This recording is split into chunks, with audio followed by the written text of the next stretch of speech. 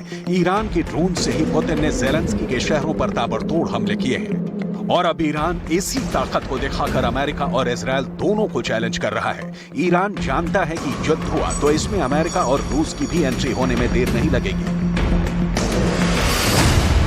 ऐसे में सवाल है कि क्या यूक्रेन से पहले सीरिया के आसमान में पुतिन और बाइडेन के जेट भिड़ जाएंगे?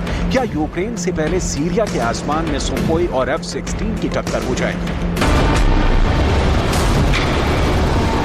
दरअसल पुतिन ने सीरिया में अपनी वायुसेना को लगातार एक्टिव रखा हुआ है। वो यहाँ युद्धाभ्यास करते रहते हैं।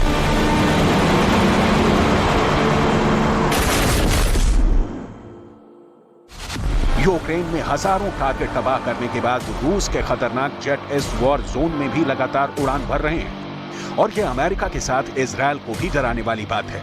यहां रशियन एयरफोर्स का सुखोई 24 भी है और अमेरिका का सबसे ज्यादा डराने वाला सुखोई 35 भी, जो सीरिया के लड़ाकू विमानों को हमेशा खबर देते हैं ताकि इजरायल और अमेरिका उन्हें टारगेट नहीं कर पाए। दोनों तरफ के विमानों ने रात में भी जंग लड़ने के तरीके आजमाए हैं। रशियन एयरफोर्स और सीरिया की वायुसेना का एक साथ आना नया नहीं। हाल में इजरायल की तरफ से सीरिया के फौजी ठिकानों पर हमले बढ़े हैं।